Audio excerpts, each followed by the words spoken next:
여러분 안녕하십니까? 광주 MBC 뉴스데스크입니다.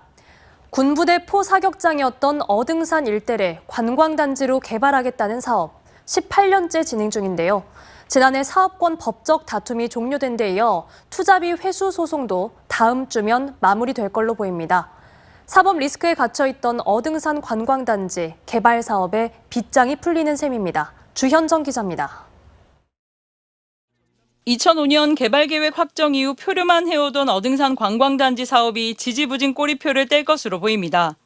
지난해 우선협상 대상자 지위소송에서 패소한 사업자가 판결을 인정하면서 사업권을 둘러싼 지난한 법적 공방이 마침표를 찍은 데 이어 투자비 반환 소송도 늦어도 다음 주 정리될 예정입니다. 사업 시행사인 광주도시공사는 어등산 리조트 측에 유원지 부지 매입비 229억 원을 지급하라는 법원의 판단을 받아들일지 아니면 법적 다툼을 이어갈지를 검토하고 있는데 항소에서도 패소할 경우 하루 30억 원에 가까운 지급이자 부담 탓에 판결 수용 결정을 내릴 것으로 보입니다.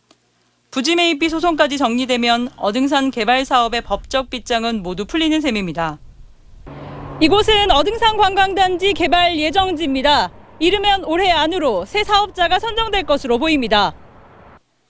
광주시는 지난해 12월 신세계 프로퍼티가 제출한 어등산 개발계획서가 적절한지를 살펴보는 용역이 마무리되는 7월 이후 제3자 공모를 통해 사업자를 확정합니다. 용역을 맡은 전남대 산학협력단은 허용 기준보다 3배 더 많게 설계된 신세계 측의 상가시설 면적이 관광진흥법 등에 저촉되는지 등을 중점적으로 살펴보고 있습니다. 어등산 상업시설 면적은 최대 4만 8천 제곱미터로 수익성을 보장하기에는 부족하다는 지적을 받아왔던 터라 용역 결과 수익시설 확대에 문제가 없다고 판단될 경우 투자 여부를 가늠하고 있는 경쟁 유통대기업의 자극제가 될 수 있습니다. 8월 쪽에 이제 제3자 공모가 이제 시작이 되면 아마 2, 3개월 정도 공모 기간이 주어질 것 같도록 보이고요. 그렇게 되면 우선 협상자 대상자가 선정되게 되어 있습니다.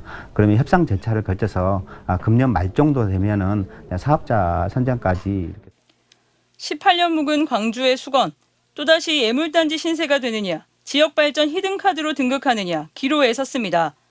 MBC 뉴스 주현정입니다. 한국노총이 7년 5개월 만에 사회적 대화기구인 경제사회노동위원회에 참여하지 않겠다고 선언했습니다.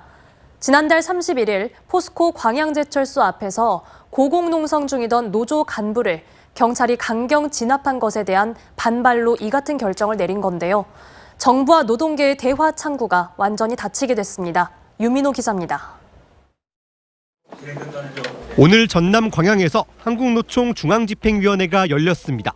지난달 31일 포스코 광양제철소 앞에서 고공농성을 벌이던 노조 간부를 경찰이 강경 진압한 것에 반발해 경사노위 탈퇴를 포함한 대정부 투쟁 노선을 결정하기 위해서입니다. 김동명 한국노총위원장은 회의에 앞서 이번 경찰의 강경 진압은 윤석열 정부의 의도가 명백히 개입된 것이라며 강하게 대응해야 한다고 말했습니다.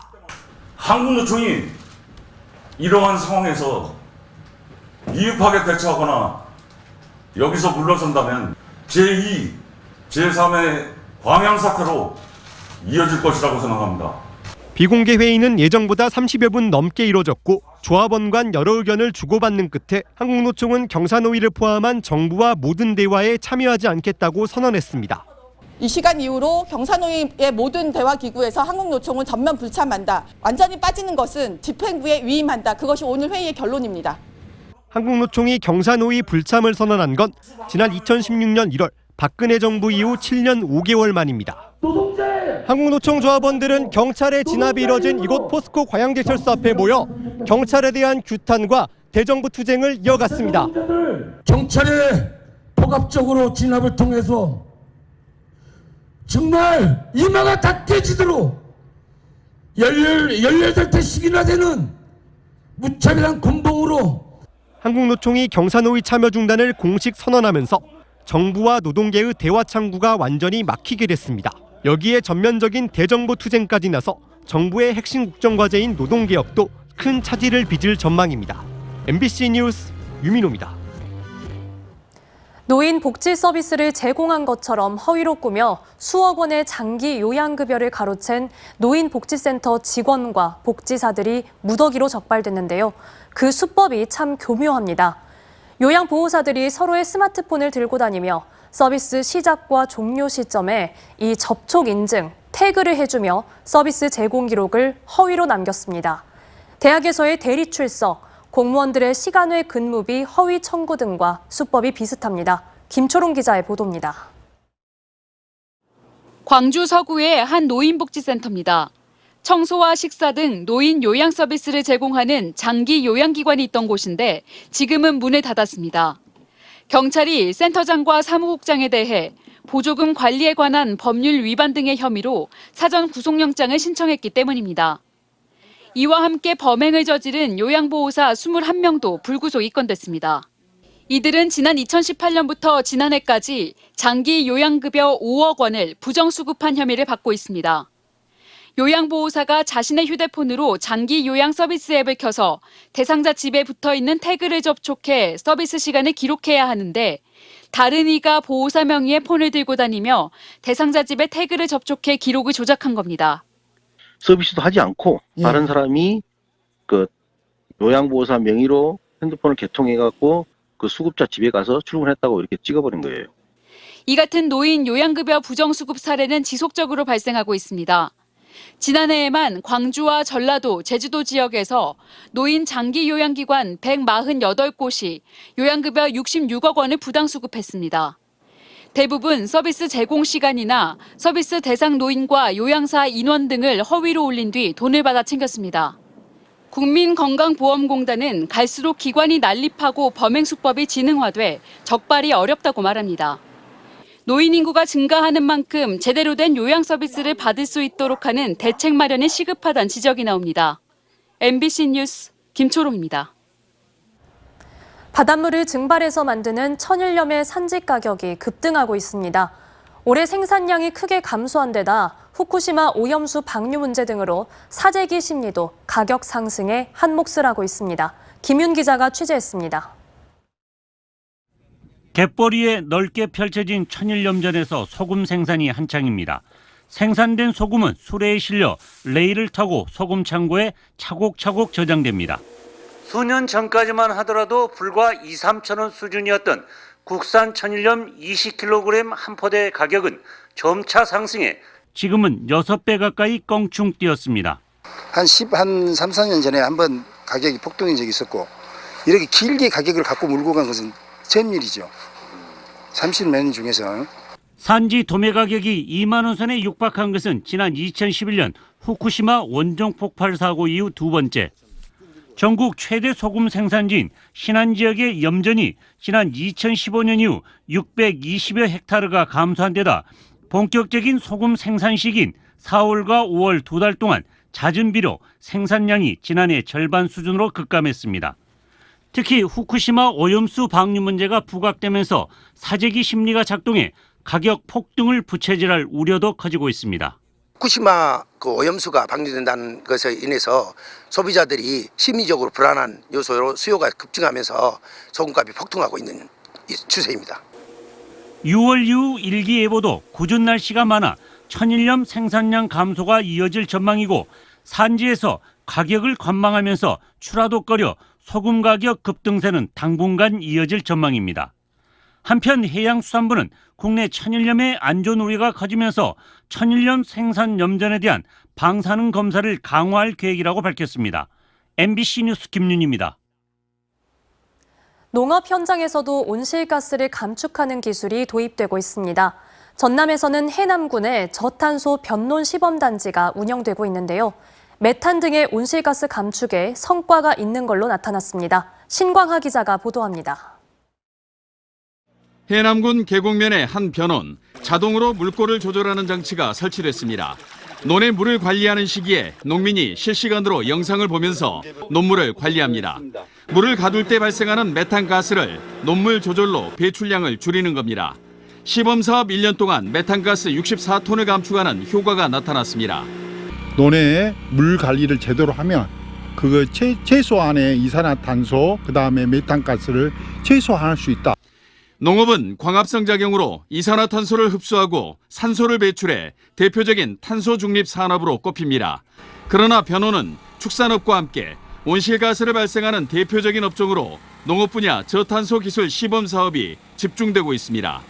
전남에서는 해남군이 시범단지로 지정된 데 이어 올해는 뜬섬 유기농 재배단지 등 493헥타르가 저탄소 변온 재배단지로 추가 지정됐습니다. 최종 3년차까지 시험포 운영을 해서 최종 개수화해서 지금 전군으로 지금 확대할 계획으로 있는데요. 저탄소 농물관리 기술보급과 실증단지 성과는 전남 지역 기술보급의 기초 자료로 활용될 예정입니다. 해남군은 저탄소 변온에서 생산된 쌀을 가치 소비 측면에서 판로를 개척하고 고소득을 올릴 수 있도록 지원할 계획입니다. MBC 뉴스 신광하입니다.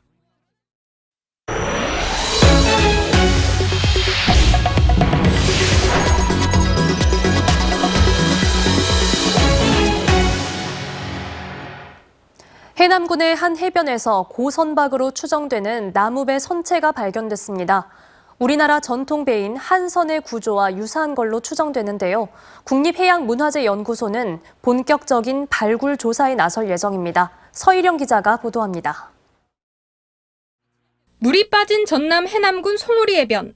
뱃머리와 배꼬리 부분 윤곽이 드러나 있습니다.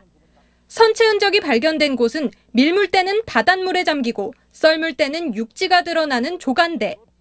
신고를 받은 국립해양문화재연구소가 현지 조사에 나서 선체 흔적을 확인했는데 선체 길이는 14m, 폭은 5m입니다. 선수와 선미, 좌우 외판, 배양 옆판이 쓰러지지 않게 받쳐주고 칸을 분리하는 역할을 하는 가로목 구조도 확인됐습니다. 드러난 모습만으로는 선체의 정확한 구조를 판단하기는 어렵지만 일반적인 전통 한선의 구조와 유사해 고선박으로 추정됩니다. 목재로 온전하게 만들어졌다는 점, 그리고 결구 방식이 과거에 조사됐던 선박들과 유사하다는 점들이 일단은 과거에 만들어진 고선박일 가능성이 굉장히 높을 것으로. 조간대가 바다 쪽으로 멀리 나가 있다 보니 선체가 하루에 노출되는 시간은 1시간밖에 되지 않습니다. 그래서 본격적인 발굴 작업에 앞서 유실 방지 작업이 진행되고 있습니다. 고무망으로 해서 덮어서 여기 있는 선체나 유물들이 이제 파도나 이런 것들이 이제 바람 같은 거에서 휩쓸려가지 않게, 유실되지 않게 조치를 해야죠. 국립해양문화재연구소는 오는 26일부터 발굴 조사에 착수해 선박의 정확한 규모와 제작 시기 등을 밝힐 예정입니다. MBC 뉴스 서희령입니다. 일제강제동원 시민 모임이 시민단체를 이익집단으로 몰아가는 국민의힘을 규탄했습니다. 시민 모임은 현재 강제동원 생존 피해자들은 정부로부터 1년에 고작 80만 원의 의료 지원금을 지급받는 게 전부라며 피해자 지원에 힘쓰고 있는 시민단체를 트집 잡는 건 적반하장이라고 비판했습니다. 그러면서 시민단체가 나서서 피해자 지원 조례를 만들고 있는 동안 정부와 국민의힘은 무엇을 했는지 물었습니다. 광주 법인택시 선진화 사업 과정에서 불거진 비위와 관련해 택시조합 이사장 등 3명에 대해 시민단체가 법적 대응에 나섰습니다. 참여자치 21은 보도자료를 내고 시장 승인 없이 보조금을 초과 지급하고 관련 서류 일체를 보관하지 않은 택시조합 이사장 등 3명을 광주 서부경찰서에 수사 의뢰한다고 밝혔습니다. 그러면서 엄정한 처벌과 보조금 환수를 위한 광주시의 의지가 부족하다며 광주시도 계속 소극적이면 법적 대응에 나서겠다고 밝혔습니다. 내년 총선 출마를 준비 중인 안도걸 전 기재부 차관이 광주 군공항 이전을 위해선 지자체의 대승적인 합의와 결단이 필요하다고 강조했습니다. 안 전 차관은 오늘 광주 MBC 라디오 프로그램인 시사 인터뷰 오늘에 출연해 전남 서남권 경제 발전을 위해선 군공항 이전이 빠른 시일 내 추진돼야 한다며 군공항 이전이 서남권 경제 활성화의 기폭제가 되기 위해서는 지자체 간의 대승적인 결단이 필요하다고 밝혔습니다.